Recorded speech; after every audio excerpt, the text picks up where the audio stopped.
I'm a tennis dad, and we have a son, Leo. He just turned 13 years old, and he's playing 2-3 hours every single day after school, but he's completely nuts about tennis. Bjorn Borg, family life off the court. Alright folks, let's rewind the clock back to June the 6th, 1956 in Stockholm, Sweden. A future legend enters the world. His name, Bjorn Rune Borg. Before he was smashing records, he was just a regular kid with a peculiar obsession for a shiny golden tennis racket. Counter shot, it appears, hit right on the line. Borg took a look at the linesman. Do you know why Bjorn refused to indulge in any bedroom Olympics for however long he stayed in a tournament? Stay till the end to find out. And as always, if this video serves up some tennis joy, volley that like button and backhand a subscribe for more ace-worthy tennis content like this.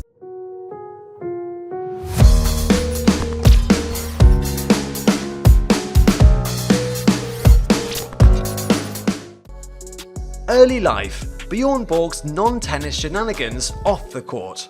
Bjorn was the only kiddo in the Borg family. His pops, Rune Borg, was a down-to-earth electrician, not afraid to get his hands dirty.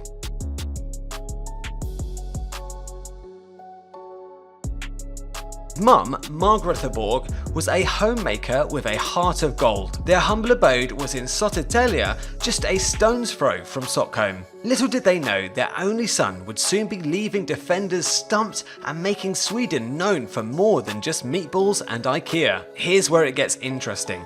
Papa Rune won a golden tennis racket at a table tennis tournament. Why was the prize for a ping pong contest a tennis racket? Beats me, but thank the tennis gods, because when he gave it to young Bjorn, it sparked a love for the game that would shake the tennis world to its very core. Young Bjorn had the speed of a gazelle and the stamina of a marathon runner. He was bow-legged and fast as lightning, with a physical strength that would have made Hercules do a double take.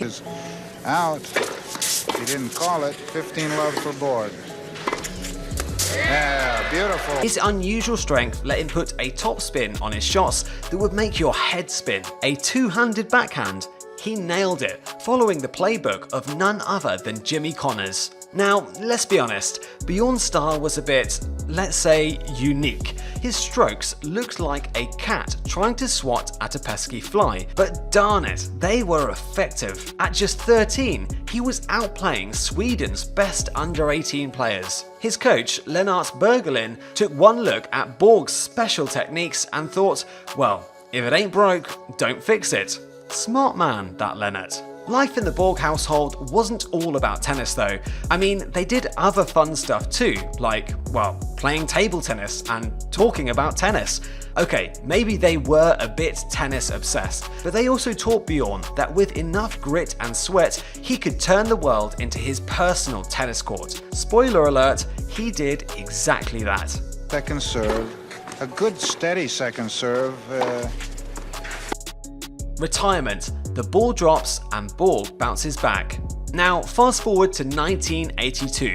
Borg was 26, and even though he was only playing the odd game here and there, his sudden retirement announcement hit the tennis world like a rogue tennis ball. Who knew that the next time we'd see him in action, it wouldn't be on a tennis court, but in a fashion boutique? Picture this, John McEnroe, tennis bad boy, begging Borg to keep playing. Unfortunately, John's silver tongue fell on deaf ears. Borg did make a couple of appearances post-retirement, probably just to keep McEnroe from crying himself to sleep. But after a couple of games in Monte Carlo and Stuttgart, Borg's tennis chapter was well and truly closed. So what does a tennis legend do in retirement? If you're Borg, you bounce back off the court. The man had 3 homes, a swanky penthouse in Monte Carlo near his pro shop, because why not, a luxurious mansion in Long Island, and his very own island off the Swedish coast. Talk about living the high life. But Borg wasn't just about living lavishly, he proved he had the Midas touch when he started his own fashion label. Bjorn Borg, the fashion label, not the man, was giving Calvin Klein a run for his money. Not bad for a tennis player, eh? Now, Borg's first wife said he was always very placid and calm, except if he lost a match. He he wouldn't talk for at least 3 days. He couldn't stand losing. However, by 1981, something had changed. When Borg lost the Wimbledon final, he had this to say: "What shocked me was I wasn't even upset. It was then that we knew the tennis legend was ready for the next set in the game of life." Personal life and family.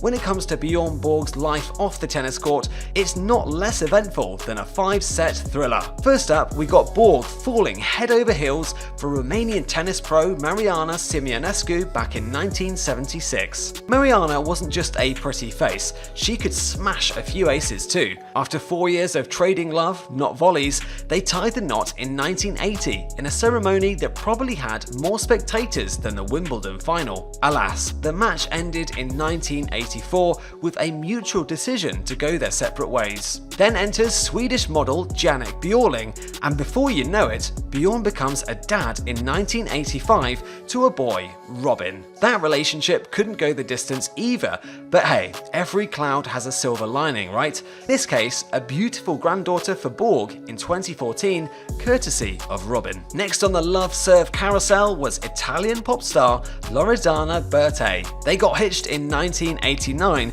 but unfortunately, the marriage didn't quite hit the sweet spot and they parted ways in 1993. According to Bertè, there was more to Borg than met the eye, and not in a good way.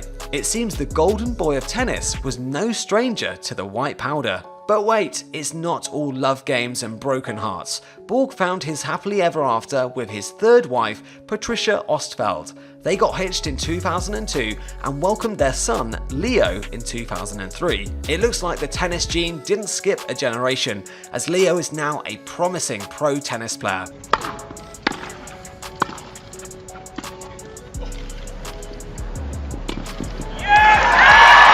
Let's switch gears and talk about Borg's off-court ventures.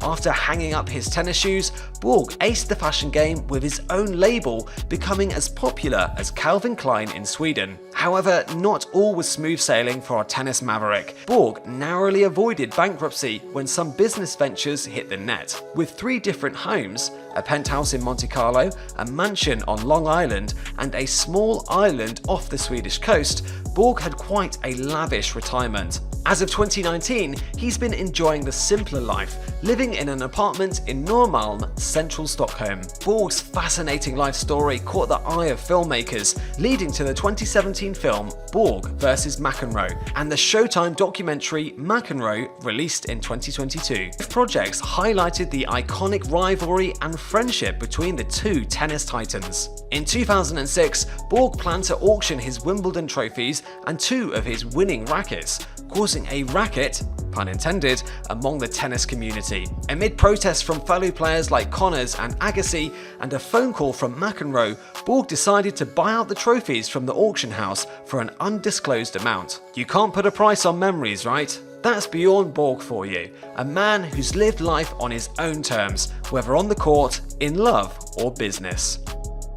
Conclusion and trivia. And now for some background info that will address our trivia question of the day. Bjorn Borg, an Iceman. Try a tiny tennis firecracker with more temper than a shaken soda can. After a 6-month naughty step hiatus at age 12, Borg decided to put his tantrums on ice and became as expressionless as a poker champ at a high-stakes game. Along with his new personality, he also developed a pre-match ritual more particular than a royalty party. Chip for the 6th time in succession. Borg, match point down. The same locker, a precise towel count, and, believe it or not, a ban on shaving and any bedroom Olympics. One might say he took keep your eye on the ball a bit too literally. And that, my friends, is game, set and match for this episode of Glam Slam Tennis. Don't forget to subscribe to our channel and hit the notification bell so you never miss a moment of the action and what we have in store. Until next time, stay fabulous and ace those serves.